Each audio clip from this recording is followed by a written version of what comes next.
Gibran, Jokowi, dan keluarga besarnya secara politik itu memiliki kedekatan di atas rata-rata.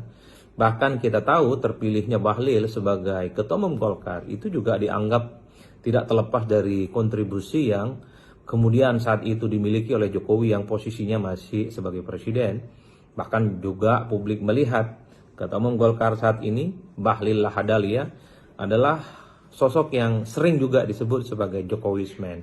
Jadi wajar kalau kemudian di setiap event-event Golkar ataupun sayap politik Golkar, di situ ketika ada Gibran yang diundang posisinya sebagai wakil presiden, selalu dikaitkan soal kemungkinannya akan bergabung dengan Golkar. Tapi satu hal sebenarnya, bahwa apapun partai yang ingin diikuti oleh Gibran, tapi memang penting bagi Gibran untuk memikirkan bagaimana langkah politiknya ke depan itu memang harus melalui partai politik. Dan Golkar adalah partai yang paling dekat, partai yang selalu dikait-kaitkan dengan Gibran Rakabuming Raka. Apa faedah politiknya bagi Gibran jika bergabung dengan Golkar? Satu, tentu Gibran itu butuh backup politik dari serangan-serangan yang saya kira seringkali muncul ke Gibran ya.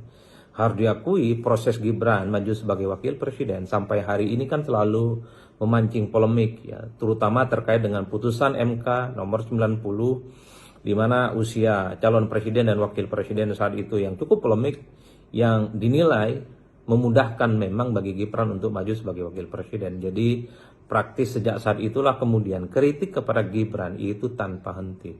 Serangan-serangan sporadis, serangan-serangan agresif, serangan-serangan yang cukup ofensif kepada Golkar itu tanpa henti sampai hari ini. Jadi dalam konteks itulah sepertinya penting bagi Gibran, butuh partai, apalagi Golkar sebagai runner-up di Pileg di 2024 menjadi instrumen yang kemudian akan pasang badan jika serangan-serangan itu terus berlanjut tanpa henti. Tapi yang kedua secara signifikan adalah tentu kalau Gibran ingin berpikir maju kembali di 2029, entah sebagai calon presiden atau sebagai calon presiden, tentu membutuhkan partai politik. Yang jelas Gibran pastinya membutuhkan kendaraan politik ya, baik jangka pendek sebagai backup politik ataupun jangka panjang sebagai kendaraan untuk memantapkan langkah politiknya ke jenjang-jenjang politik lanjutan.